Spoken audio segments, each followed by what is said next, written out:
Bertolotto. Voltamos. É, Voltamos. é com grande alegria que hoje vamos entrevistar o chefe Alessandro Bertolotto. O chefe é natural do interior de São Paulo, reside e trabalha profissionalmente na capital do nosso da capital da gastronomia do nosso país, que é São Paulo, uma terra querida, terra da garoa. O Alessandro é um amigo de longa data. A gente estava conversando agora e caiu a energia e daí nós estamos recomeçando e é bem engraçado isso, porque como diz o Faustão, né? Quem sabe faz ao vivo. Então a gente não tem medo de fazer ao vivo, a gente se vira, se adapta. Então só gostaria de informar vocês que tivemos esse pequeno imprevisto, mas já está estabilizado. Eu quero apresentar o meu amigo de grande e longa data. Vamos falar que é mais de 10 anos, que eu acho que já dá uma organizada. Alessandro, Acho que uns 35 para ser básico. ô Alessandro, daí uma hora que vocês apresentaram, você fala que a gente jogava no dente de leite. Nem me fala. Ah, o Alessandro é boleiro forte. Tem um amigo nosso que deve estar assistindo aí, que daqui a pouco nós vamos pôr ele na bota. Pode ficar à vontade, se apresenta, fale pro nosso pessoal. Então, como eu estava falando, Ricardo, tem muito chefe que se espelha em outro chefe, né? E eu acabei virando chefe das pessoas. Da minha mãe contando quando ela morava no Largo da Roxa, em São Paulo, que ela frequentava o Terraço Itália e o Le Caçarola. E, e com isso eu acabei chegando 22 anos atrás em São Paulo e já cozinhava mais ou menos. E acabei indo conhecer o Terraço Itália, tanto minha mãe falava. E ao contrário de outro chefe, o que me fez querer ser chefe de cozinha foi um prato de comida, foi um carré de cordeiro com um risoto de fungo e uma redução de carne. Quando eu experimentei aquela explosão de sabores na boca, eu falei, não, é isso que eu quero ser. E demorou um pouquinho, porque eu, na realidade, eu comecei a vida como... Eu joguei nos times do interior, profissionalmente, até os 22 anos. Depois eu tive que parar de jogar, que a mãe da minha filha nós acabamos engravidando, então eu tive que sustentar uma família. Então, deixa eu parar de futebol. E depois de muito tempo, de tantas pessoas insistirem que eu deveria fazer uma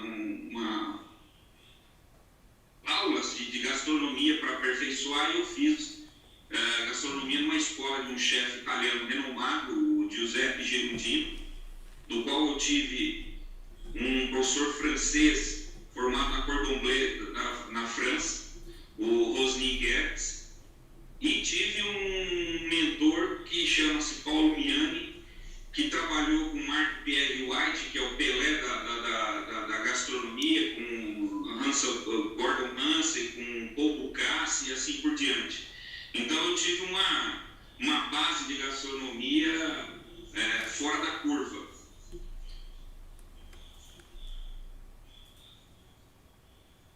Esse foi um pouquinho da trajetória até se tornar um cozinheiro. Viu, Alessandro?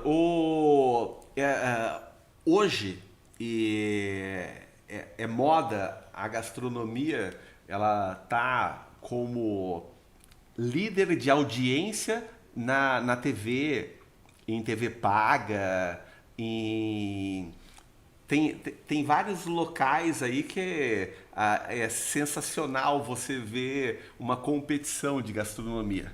Daí isso é a alta gastronomia. Paralelo a isso, a gente tem os BBQ, né? Os churrascos, né?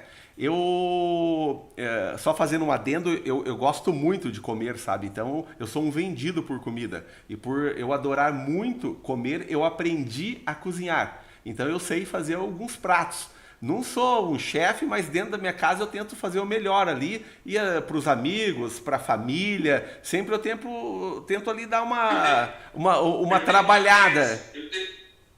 Eu tenho uma tese hoje sobre gastronomia, Ricardo. Eu acho que, como você usou a palavra certa, modinha. Hoje se cozinha mesmo quem não tem dom.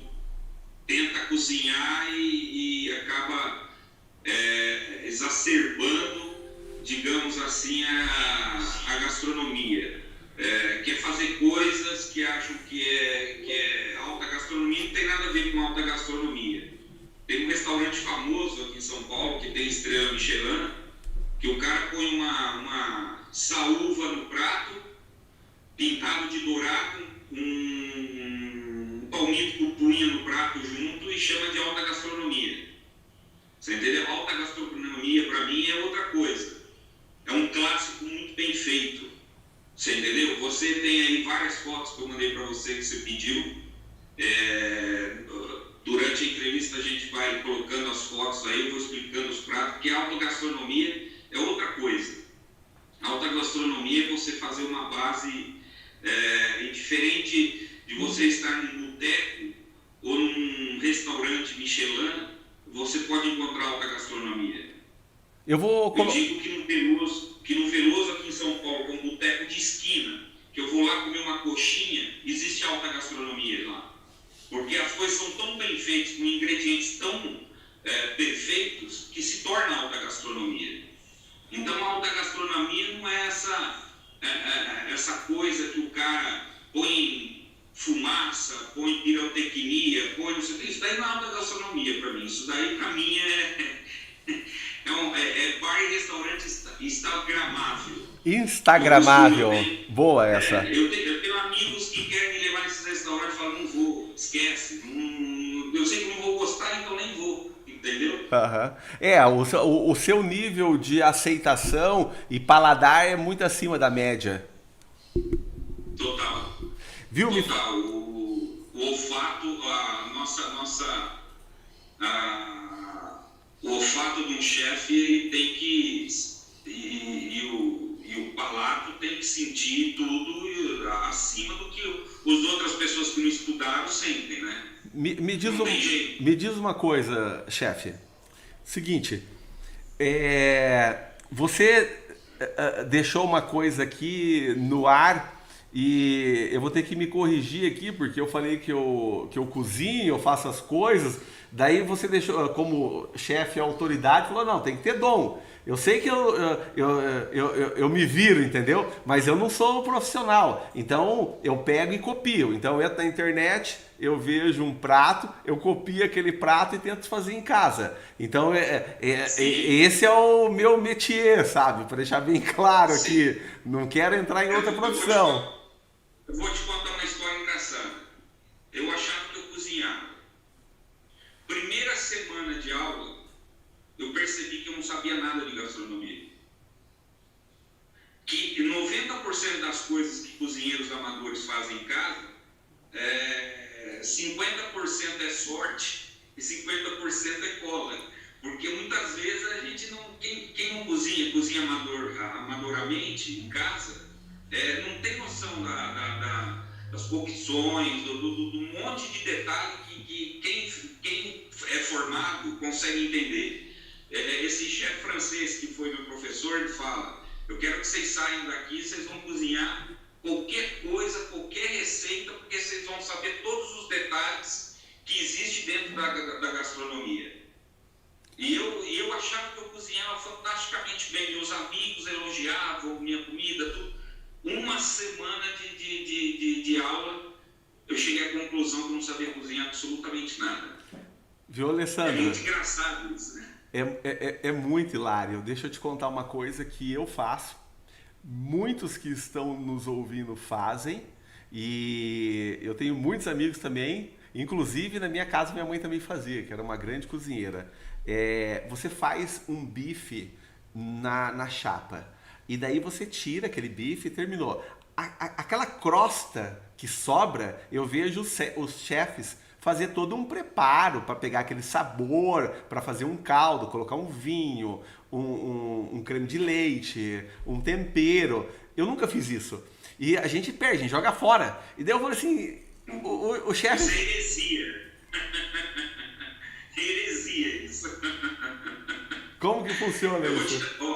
Eu vou dar o bife perfeito para todo mundo agora. Vamos lá, que é o bife. Primeiro passo, frigideira sem nada no fogo durante 30 segundos. Segundo passo, azeite ou manteiga.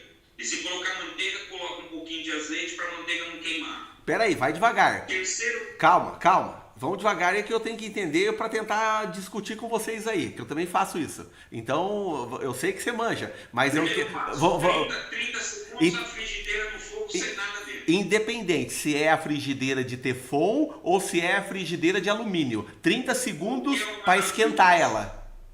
Qualquer uma das duas. Tá, então eu não coloco o óleo na frigideira fria e ponho para aquecer.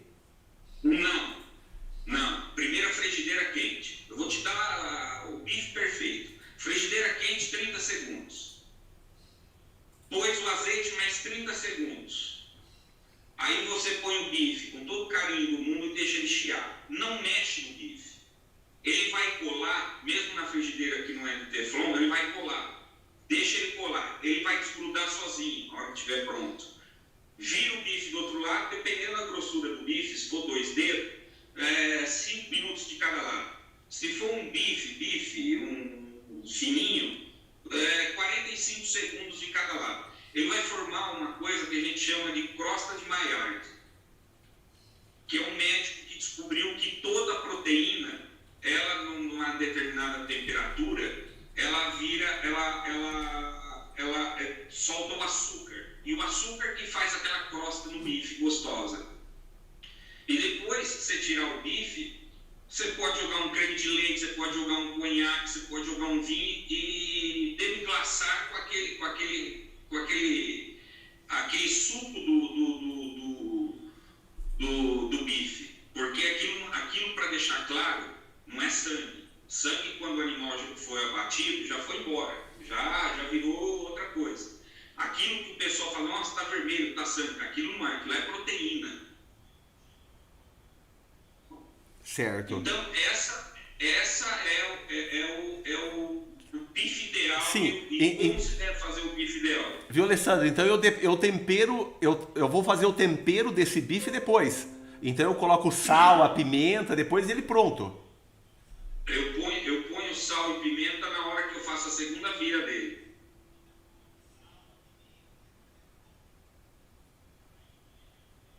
Entendi.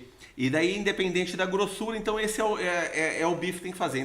A dona de casa tem lá, ou o amigo que tá vendo, vai ter o bife de um dedo, de 2 dedos.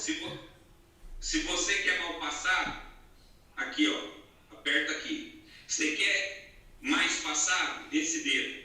Bem passado, esse dedo. O teste é isso, ó. Faz de novo, devagar. Aqui, ó, o teste é aqui, ó. Mal passado, no ponto e mal passado. Então o dedo indicador é o mal passado. Não, é o bem passado. É o mal passado, perfeito. Tá. Mal passado. Então... Você aperta essa gordurinha aqui da mão, mal passado. No ponto e bem passado. Tá. Você aperta o dedo no bife, você vai ser isso daqui literalmente. Entendi. Então essa é uma regra aí que a gente está aprendendo aqui.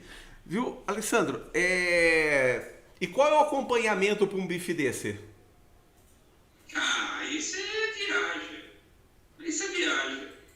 Você pode fazer acebolado, você pode fazer, é o que você falou, você pode pôr um creme de leite ali, você põe um pouquinho de mostarda de Dijon, faz um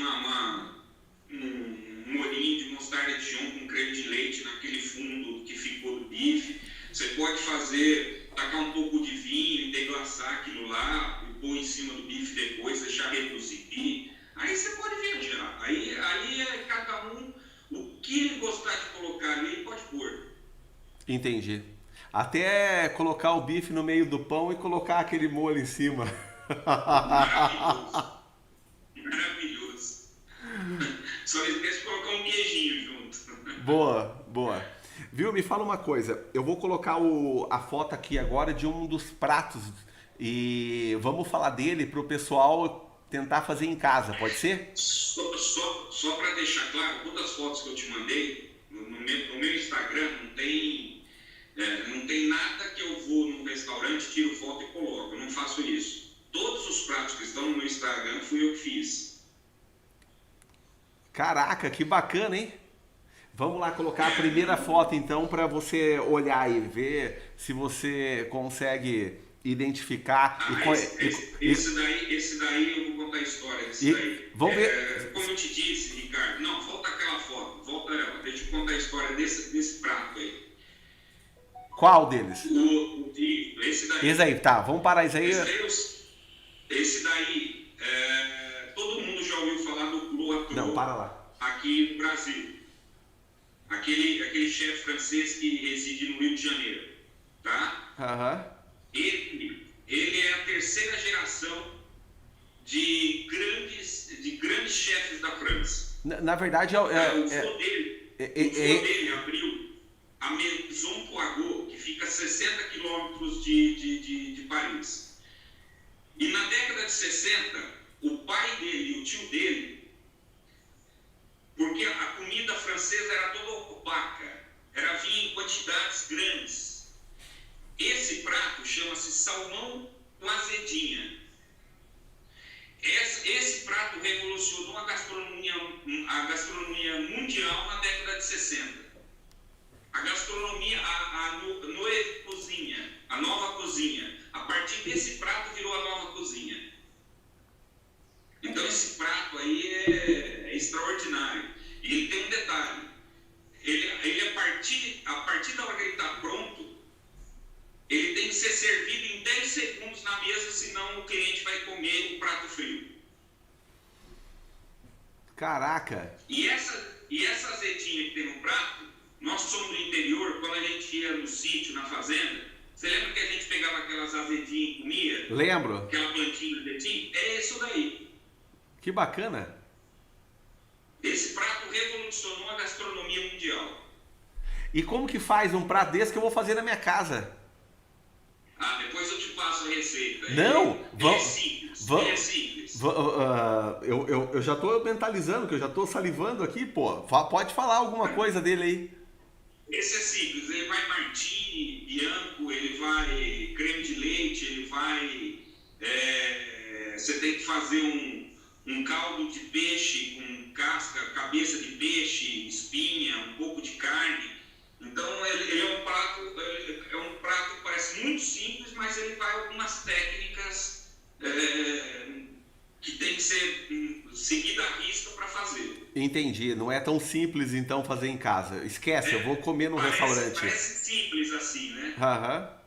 Não, eu já tô pulando, não vou conseguir, eu vou fazer diferente. Eu tenho um prato, Alessandro, para ensinar para os colegas aqui, com um salmão que eu faço, muito bom. Então você pega uma fatia de salmão dessa altura e uns 3 dedos de espessura, e você coloca de casca para baixo na frigideira e coloca um fio de azeite. E deixa selar bem. Daí você sela dos lados e em cima. E daí depois que você selou, daí você coloca manteiga, alho, alecrim, sal, pimenta e azeite.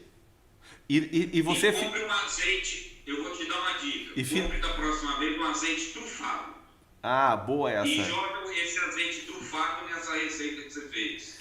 Rapaz do céu, não dá pra quem quer. Minha mulher adora esse prato quando eu faço. E é bem simples. Às vezes a gente tá na praia, vamos lá no mercado do peixe, compramos 2 pedaços, um pra mim e pra ela, pra fazer ali, e saímos muito satisfeitos. Eu faço um pouquinho de arroz à parte, ou um macarrão quando ela quer, mas só o salmão já arrebenta aí o paladar de todo mundo. Exatamente. Vamos ter que passar aqui pro próximo. Eu quero ver a respeito do bife Wellington. Você falou pra mim que tem uma história que conta a história da origem dele, né? Aquele que tem um pão em cima. O bife Wellington, ele é a receita mais complexa da gastronomia mundial. Não, volta nele lá. O bife Wellington... É isso aí. Ele é muito complicado. É o pão. Cada, cada detalhe que você vai fazer, você tem. Como que eu te diria? Ele tem 5 coisas que você tem que fazer para ele ficar perfeito. Você tem que, primeiro de tudo, selar. Ele não pode ter líquido dentro. Você tem que selar o pedaço de 400 gramas do filé mignon, todos os lados. Depois você leva para a geladeira. Aí você tira aquele filé mignon da geladeira depois de 15 minutos. Passa mostarda Dijon todinho nele. Leva para a geladeira. Aí você pega cogumelo Paris e destrói ele num liquidificador ou num processador. Ele vai virar um líquido. Aí você tem que levar para a frigideira. Aí você deixa ele 20 minutos até sair todo o líquido. Abre ele e leva para a geladeira. Aí você monta uma caminha de presunto Parma. Você vai, passa aquele duchesse que você fez em cima, põe o bife, enrola e leva para a geladeira mais 15 minutos. Depois você embrulha ele na massa folhada. E aí você leva para o forno a 35 minutos a 180 graus, para ficar perfeito. Rapaz, é muito... pô, e como... e como que você vai comer isso num restaurante e o cara te entrega assim, de uma forma rápida? É porque já tem pronto. Ah, tá. Você já deixa alguns prontos. E esse bife, ele chama bife Wellington. Diz os livros de história que ele foi em homenagem ao Duque de Wellington, que era um general inglês que derrotou Napoleão na guerra de Waterloo. Ele derrotou Napoleão. E o bife foi feito em homenagem a ele. Rapaz do céu, que bacana. E você aprendeu a fazer esse bife em que momento da sua vida? Esse bife, um chefe profissional erra umas 10 vezes até ficar perfeito. Um chefe amador de casa vai estragar uns 50, pelo menos. Caraca. Viu? E me fala uma coisa, essa massa folhada, dá pra fazer em casa ou tem que comprar ela? Cara, massa folhada é um troço chato de se fazer. É manteiga com farinha. É um tolete de manteiga desse tamanho que você vai amassando. Você tem que envelopar ele mais de 60 vezes. Então ele demora mais de 72 horas. Vai e volta da geladeira, envelopa. Então a massa folhada, eu aconselho ninguém tentar fazer em casa, que é um desperdício de tempo. Então você orienta, então, se a pessoa for fazer e treinar em casa, o correto já compra os ingredientes e compra a massa junto. Daí ele só envelopa de acordo com as regras e faz o seu bife. Sim. Tá, e depois Sim. que você fez, eu vi lá eles cortarem o bife. Daí tem todo um ponto que você tem que deixar na carne, né? Tem uma foto aí que eu mostrei que ele tá cortado já. Se puder achar ela aí. Tá, e me fala uma coisa, como que eu defino o ponto? Ele é rosé mais nesse tipo de carne? O ponto vai ser esse daí que vai chegar, quer ver? Vamos ver se vai chegar mais. Aí o tiramisu. Cadê? Tem mais fotos? Eu acho que não, eu acho que a gente não escaneou todas. Entendi. Então tinha uma ele aberto. Ele tem que estar vermelho por dentro. Tá, daí você ele come morno, né? Você vai cortar um pedaço, que nem você corta uma fatia de pão. Eu nunca comi esse prato, tá? Por isso que eu tô perguntando. E você come ele junto com alguma outra coisa, com algum molho. O acompanhamento dele bacana é um purê. Tá. De mandioquinha?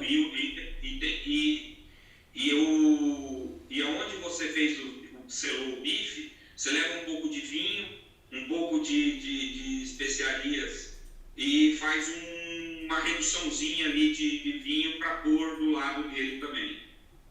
Tá. Boa dica. Tô anotando tudo aqui, rapaz. Depois eu vou ter que mandar o meu bife Wellington para você, as fotos. Tô curioso. Viu, Alessandro? Falar em mandar alguma coisa, ontem eu entrevistei uma pessoa, ele anda de bike E ele é de uma cidade aqui pertinho. Só te cortando, Ricardo. Aí o bife Wellington, como ele tem que ficar por dentro. Esse daí é o mesmo. Ah, rapaz, a gente tinha separado. Tamo aí, ó, tamo dentro do jogo. Entendi. Esse é o ponto da carne. Linda que ele fica todas as camadas dele. Tá. E ele fica molhado ainda por dentro. Não. Você tem que esperar 10 minutos antes de cortar ele para toda a proteína que tentou sair voltar para dentro da carne. Por isso que você pode ver que tem pouco aí de líquido no corte. Correto. E o sabor ele vem do cogumelo, ele vem da mostarda e vem do presunto Parma. De tudo. É um gosto estupendo. É um aroma estupendo. Vou ter que experimentar, Alessandro, para te contar, rapaz. Já ferrei já com a minha dieta aqui. Tá louco. Viu? Voltando lá para falar do rapaz lá que tava falando que ele trabalha num local e ele tem um hobby de andar de bike. E ele foi pro Ushuaia. Andou 5.000 km de bike para lá. Daí ele é de uma cidade aqui perto de Curitiba chamada Lapa. E é uma cidade de tropeiros, bem antiga, sabe? E ela tem toda uma história com o Panteão dos Heróis, porque onde foi o Cerco da Lapa, onde o pessoal do exército do Rio Grande estava subindo para invadir São Paulo. Enfim, tem toda uma história. Daí e eu falei pra ele lá que tem um amigo meu que é gaiteiro lá, que aqui no sul tem muita gaita, né? Eu falei, não, eu aprendi a tocar gaita também. Ele falou, aprendeu? Eu falei, aprendi. Eu falei, inclusive, eu até fiz um vídeo disso. Ele falou, não acredito. Eu falei, E eu mostrei pra ele na nossa conversa ontem, eu tocando, foi aniversário do meu filho. E eu falei, não, eu vou cantar o parabéns pro meu filho. E naquela aula eu aprendi o parabéns e coloquei o parabéns lá na aula tocando a gaita. Você vê como que é, né? Eu aprendi a tocar a gaita pra falar do aniversário do meu piá. E daí agora eu vou ter que aprender aqui, rapaz, o Beef Wellington aí pra... Se você aprendeu a tocar gaita, você vai fazer o Beef Wellington. Viu, Alessandro? Isso, o Beef Wellington eu chamo de alta gastronomia.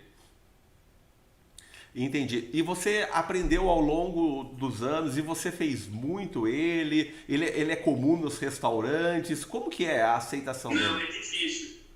É difícil achar um restaurante que faça ele com todos os ingredientes, porque ele se torna um prato caro. Um Beef Wellington desse no restaurante, você não dá para cobrar menos de R$250. Entendi. Tá. E come 2 pessoas, entendeu? Entendi. Me fala uma coisa, eu vi ali que tem um tiramisu que você fez também, né? E doce é Sim. Uma situação de perdição das pessoas. É um prato seguinte, que todo brasileiro acha que já comeu, mas pouquíssimos comeram. Porque o tiramisu é um doce, ele foi criado pela Dona Alba. E ele está registrado na Câmara de Comércio, esse daí. Ele está registrado na Câmara de Comércio italiana para proteção dele. Foi registrado em 1972. E o pessoal aqui no Brasil, inclusive outro dia eu tenho um grande amigo, chefe italiano, o Samuele, que a gente ficou 1 hora discutindo sobre tiramisu. Ele falou, não, na Cordon Bleu italiana, que é outro nome lá, esqueci o nome, que é a escola de gastronomia italiana, ele falou, a gente faz com pondo creme de leite. Eu falei, não, você desculpe, a criadora do tiramisu, a Dona Alba, ela faz com 6 ingredientes, que é ovo, mascarpone, café, bolacha de champanhe, que na Itália chama savaiote, e o chocolate em pó, tá? Então, o tiramisu tem que ficar desse jeito. Ele não pode ter um creme por cima nem nada, que daí não é um tiramisu, inventa outro nome, mas não escreve tiramisu. Esse daí, essa receita com 6 ingredientes mise en place, está registrada na Câmara de Comércio em 1972 na Itália. Viu? A proteção dele. Esse tiramisu foi você que fez?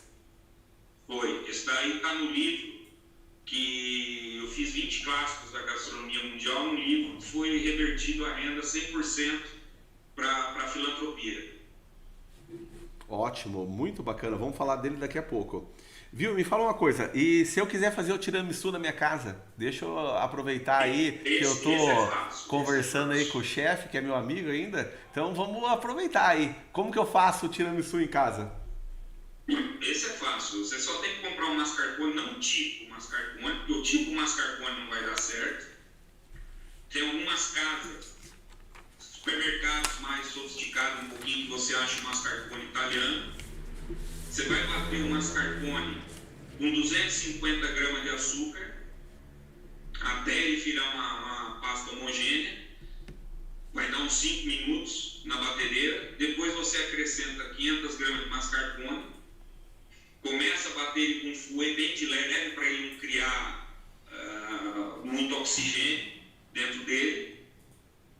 E depois você molha as bolachas de Savoiarde no café e monta 2 camadas de bolacha numa refratária.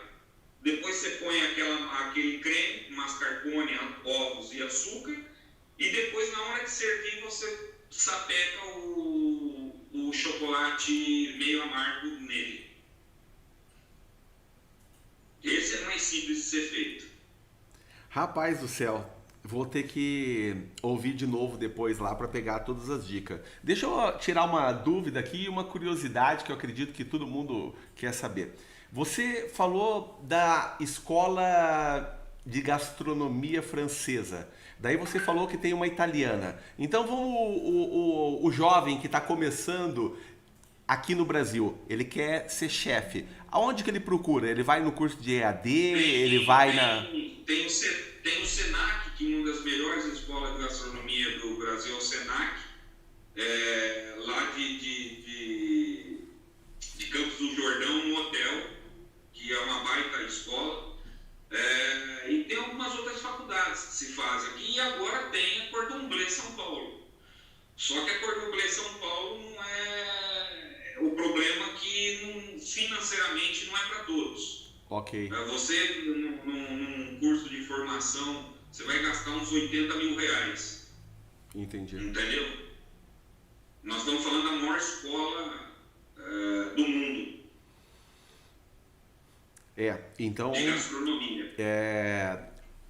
Ela é voltada mais pro pessoal que já está no mercado de trabalho, é isso?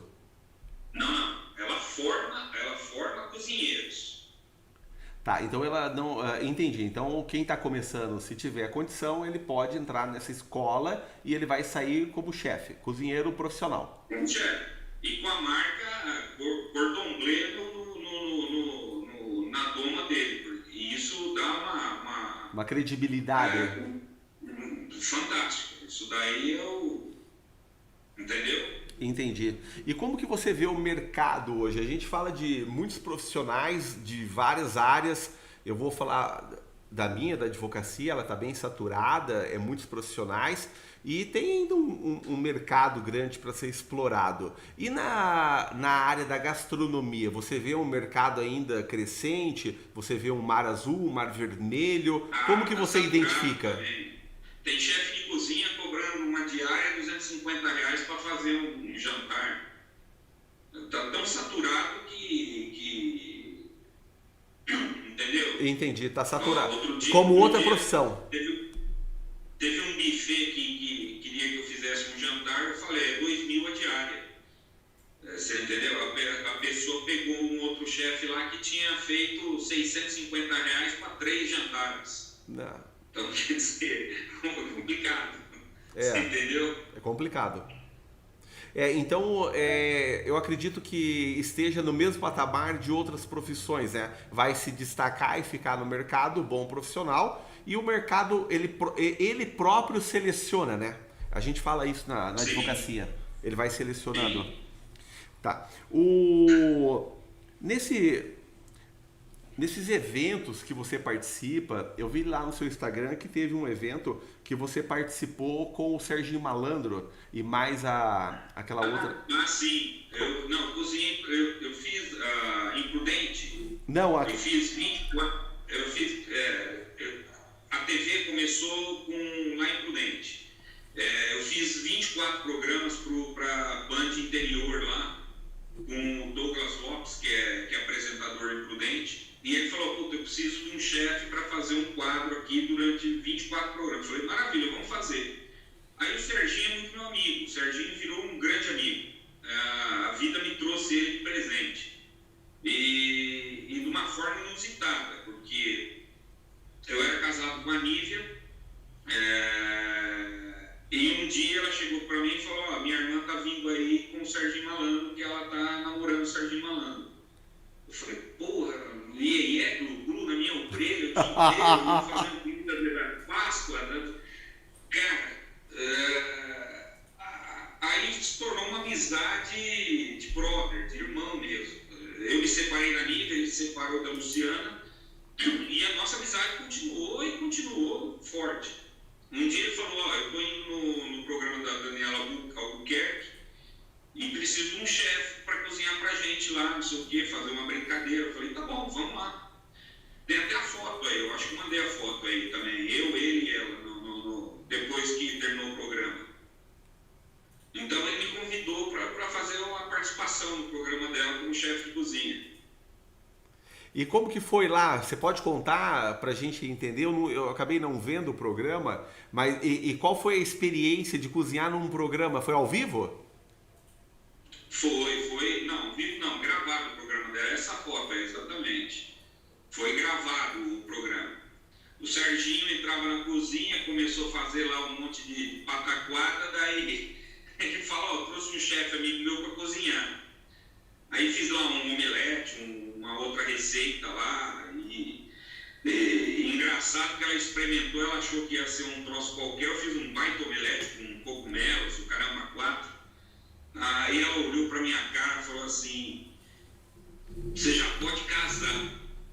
Eu falei, quantas vezes você quer que eu case mais? Eu já casei. E ela adorou o prato, ela falou, não é possível que você fez agora, de imediato. Eu falei, foi, você estava aqui, os ingredientes, fui pegando ingredientes e fiz um belo omelete lá com cogumelos, tudo. Ô Alessandro, E ela adorou, ela falou, me fala uma coisa, eu faço omelete também, eu me viro lá tal, mas tem uma técnica que eu vi uma pessoa fazendo, ela bate a gema separada da clara e fica tão grande, tão fofo, que fica muito gostoso. E você faz dessa forma ou como que foi? Ela faz uma Clara Neves aí, pelo que você está falando. Não, o omelete é francês. O francês no omelete, ao contrário do Brasil, não se coloca ingrediente nenhum. O omelete lá é branco. Você se coloca no máximo um fio de creme de leite. E você vai batendo, virando, batendo na frigideira, batendo no cabo da panela, dessa forma, até você jogar o omelete tudo pro canto e servir. O omelete, que é a criação francesa, não tem nada a ver com o nosso omelete aqui no Brasil, é que nem o tiramisu. Rapaz, e esse então que eu aprendi lá, que tem toda essa Clara Neves, então é tudo uma invenção do brasileiro mesmo. É o que eu chamo de gourmetização da gastronomia. E eu chamo de gororoba. Exato.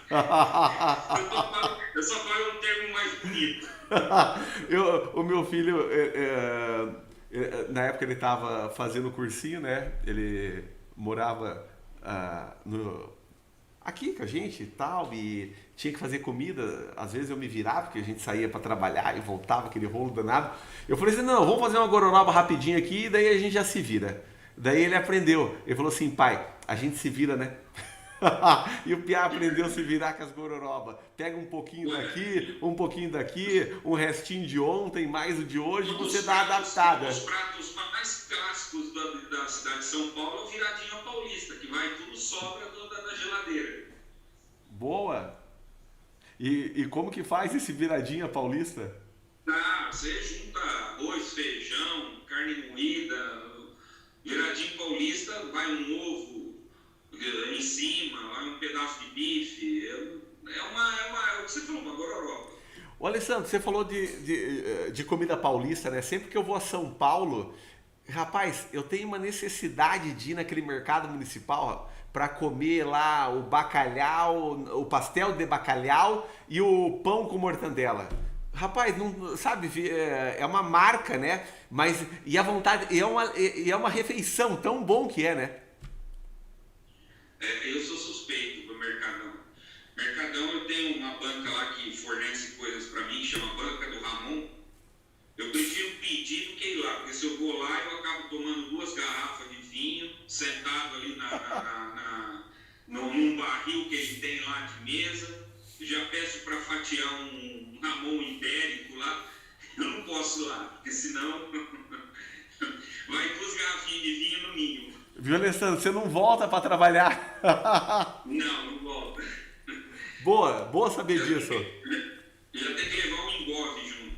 Sim, muito bom. Viu, Alessandro? Eu vi ali que tem uma parte ali no teu Instagram que você fala paparazzi gourmet. O que é o paparazzi gourmet? Então, isso daí era o programa da Band lá no interior que pega 390 cidades. E o programa chamava-se Paparazzi, porque é o Douglas Lopes. Você deve conhecer, ele tem a revista lá em Prudente também. Sim, eu sei quem que é o Douglas. E a foto que tem aí era a chamada do quadro. Paparazzi Gourmet com o chefe Bertolotto.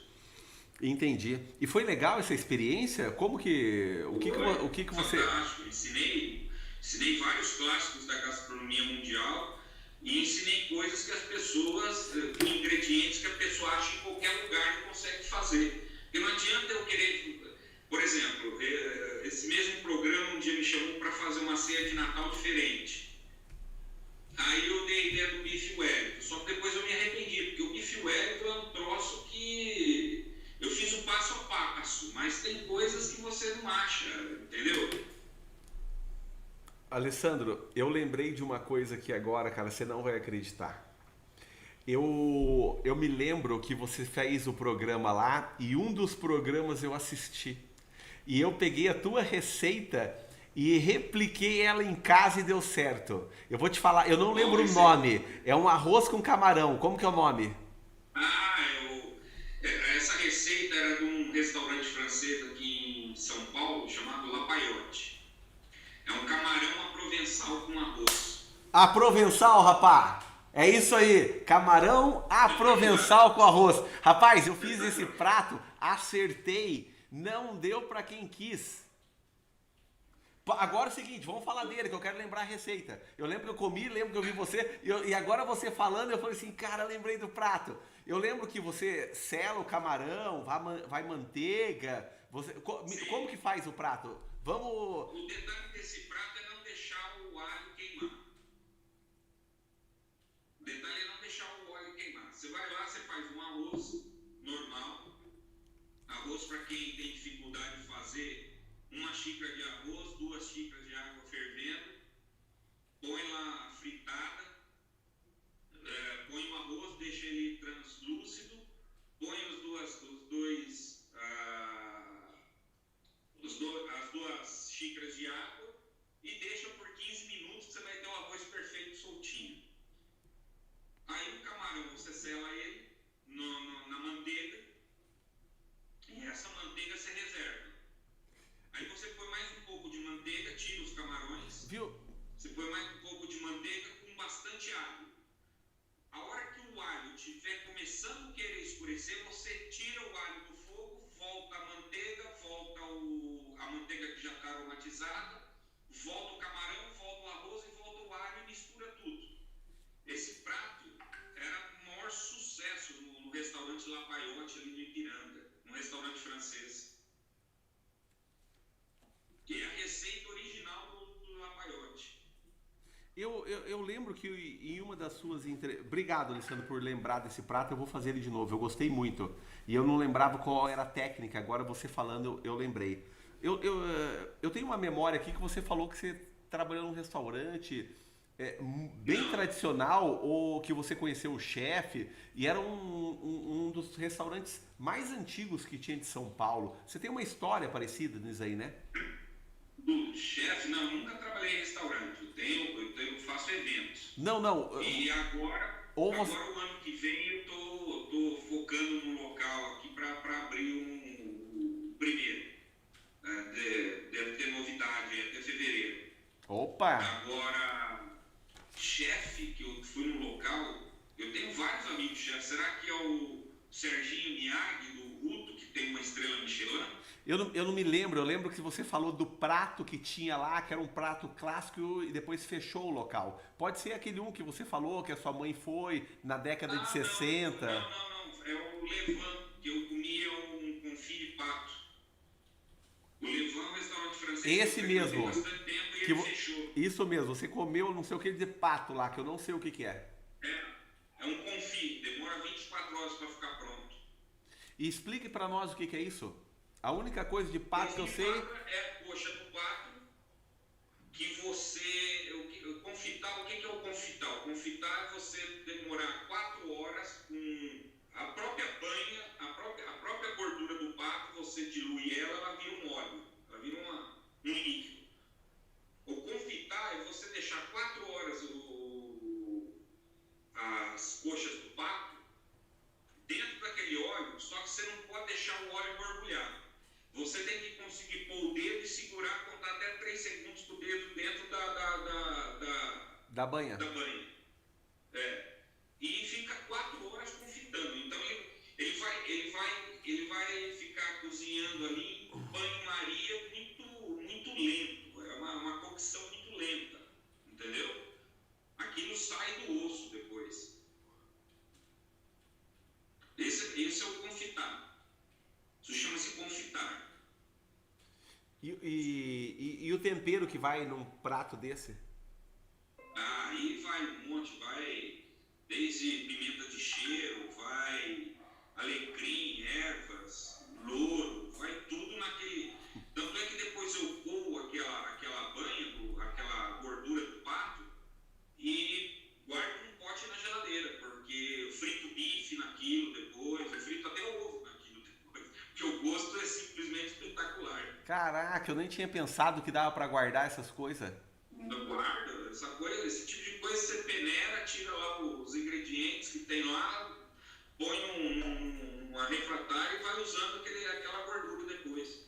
Viu, Alessandro? Eu tenho acompanhado aí a Netflix, o pessoal que fala de gastronomia pelo mundo, e eu vi que tem um país do mundo, no Oriente, que eles pegam a banha do boi e eles usam como óleo de comida, que nem nós usamos óleo de soja aqui no Brasil. Você já viu isso? Porque banha, gordura, fica tudo líquido, né? A banha do porco, você compra ela, tira uma manteiga, quando você põe lá, ela vira um líquido. A gordura do pato, idem.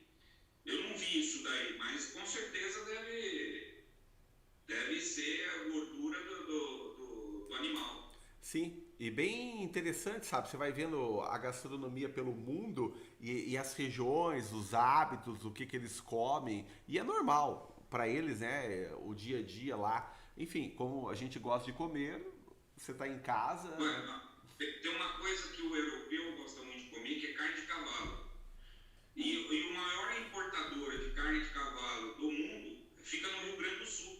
Eles criam cavalo para mandar abatido para a Europa. Não imaginava isso. Nós não temos a tradição de comer carne de cavalo.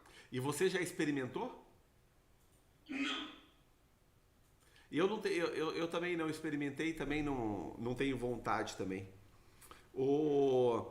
E me fala desses programas assim, como que o pessoal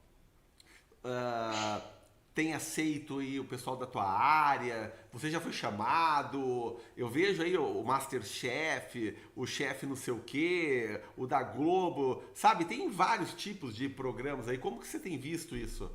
Olha, Ricardo, eu eu estava assistindo ontem,